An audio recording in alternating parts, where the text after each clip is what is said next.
Kami ini ditinggal suaminya gagal dalam pernikahan pertama, janda cantik berhidung pesek.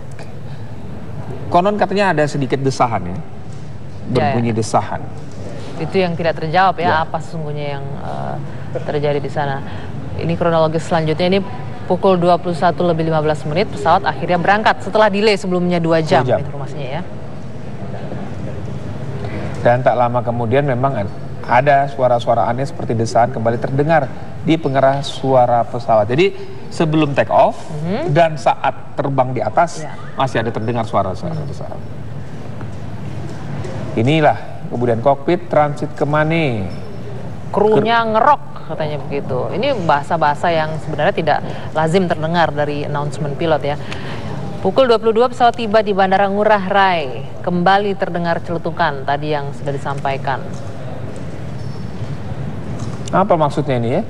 Nanti kita akan tanyakan ke Pak Sadra dan juga Mas Alvin Lee. Pak Sadra, tadi Anda sudah melihat tadi kronologisnya, mungkin juga sudah mendengar dari kemarin ya. Sesungguhnya ketika akan take off, ketika sudah di udara dan ketika akan landing, itu apa saja sih yang biasa disampaikan oleh seorang pilot ataupun co-pilotnya?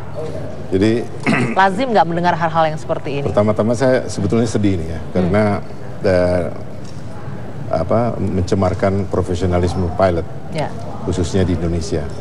Nah, yang terjadi antara sejak dari ground sampai 10.000 kaki, itu kita kenal namanya steril cockpit. Jadi jangankan membicarakan hal-hal yang di luar prosedur, itu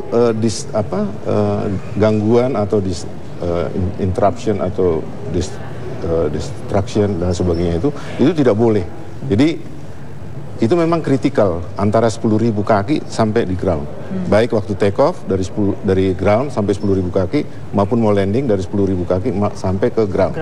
Itu adalah harus disebut masa steril cockpit. Jadi betul-betul cockpit itu harus konsentrasi penuh. Tidak boleh ada gangguan apa-apa.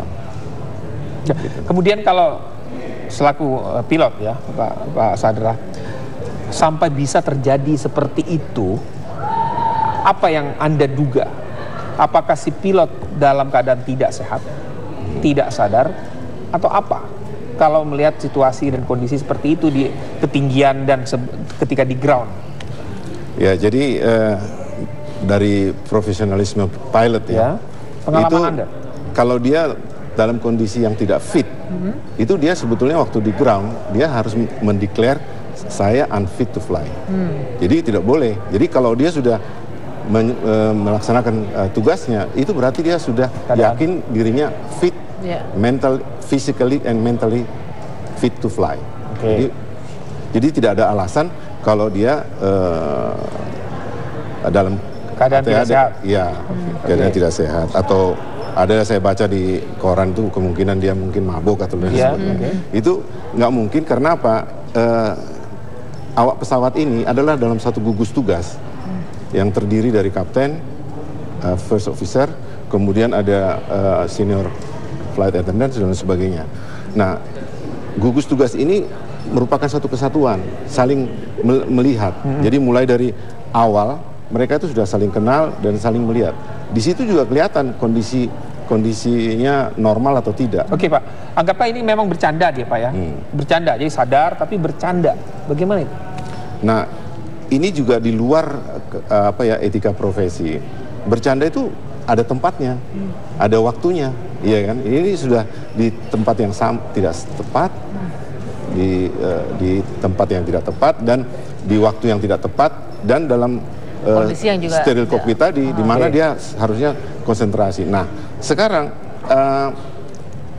ada dua hal yang sebetulnya menjadi masalah di sini adalah dia sudah melanggar etika profesi dan dia juga melanggar etika masyarakat ya, karena ini juga bisa menjadi harassment kan.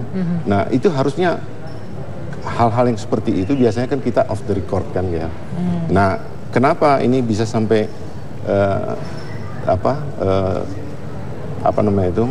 sampai masuk ke cabin, ini menjadi permasalahan.